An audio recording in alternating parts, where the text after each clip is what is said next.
They say Canadian Parliament is a sausage factory. Shannon Stubbs will be changing that. Listen to her speak. The constituents of Calgary Skyview will hold the MP to account for his betrayal of their constituents, and he'll pay at the ballot box. Bill C-50 is the top-down just transition that will end oil and gas in Canada in favor of dictator and U.S. oil. The NDP Liberals know it will kill 170,000 oil and gas jobs immediately and hurt 2.7 million Canadians working in transportation, construction, agriculture, and manufacturing on top of it. It will make power and fuel prices skyrocket. The NDP Liberals also know it will hurt Indigenous and visible minority Canadians the worst. It's never been more clear that Canadians cannot afford the colluding, costly cover-up coalition. She's one of the sharpest politicians in all of Parliament. Nobody asks questions like that. What I said to our colleague MP Collins is that every single question she's asking these industry representatives, she should actually be asking her partners in the Liberal government, because they are the ones who are in negotiations with the big multinationals on every Mr. Chair, point of order. Second of all, everyone has an opinion about Canadian federal politics. Hey gang, what's up? Just Aaron back with another committee video. There's so many of these. These conservatives and liberals do not like each other. You can tell in committee, guys. The committee meetings are just about as dysfunctional as question period is. It's a pageant, but my goodness, it's exciting every time. Here we're gonna watch another liberal get cut up by a conservative. That's the way that it seems it goes in these committee meetings, most of the time. Like, point of order? Well, we'll see if there is one. This is a lot to watch, guys. Let's check it out. Now to Ms. Stubbs for 5 minutes. You just said we again. thank you, Chair. Apologies for intervention earlier. Appreciate your rebuke of me. I do just want to clarify, of course. We call rebuking you. Okay, yes, and you are the most polite and diplomatic ever. I just do want to clarify that, of course, what I said to our colleague MP Collins is that every single question she's asking these industry representatives, she should actually be asking her partners in the Liberal government, because they are the ones who are in negotiations with the big multinationals on every Mr. Chair, point of order. Second of all, what's the point of order? Well, Mrs. Stubbs is referring to my questions about the oil and gas CEOs. I was asking about their lobbying of this government. I think those questions are completely appropriate. Hysteria, it refers to something that is wildly emotional. It comes from the Greek word womb, of the womb. It is used in ancient Greek to refer to things associated with women. And I hope you'll forgive me if I get emotional. Climate emergencies are not gender neutral. The degradation of ecosystems disproportionately impacts women and girls.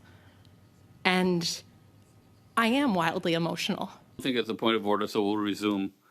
Yes, what I was clarifying was when you asserted that conservatives were there to help CEOs. My point is that it's actually your coalition partners who are in negotiations with the multinationals. You should ask them. And second of all, of course, the problem is here, I think we can all see, this is not a good faith, evidence-based, objective attempt to get facts. You can see the absolute disconnect on reality. You can see the absolute lack of knowledge on the different kind of resources, on the details, the technical details, and the really important distinctions between all the kinds of energy resources that Canada is blessed with in order to provide our own energy self-sufficiency and help lower emissions globally. You can now see the spectacle where apparently we all sit here and pretend that emissions don't have borders, or that there are borders that stop emissions. You can now see that there are proponents who are constantly talking about life cycle analysis and cumulative effects, all of which we would agree, but they don't apply those standards to any other sector or any other product. Their policies, their objectives are absolutely to shut your companies down, to shut down your operations. The Prime Minister said it, and they've shown in every single way over 9.5 years on policy, on legislation, and on messages that is their intention, and that is their deliberate intention. My quick question on the emissions cap: how many countries in the world have an oil and gas emissions cap? Quickly, to the 3 upstream oil sands CEOs. None that I'm aware of.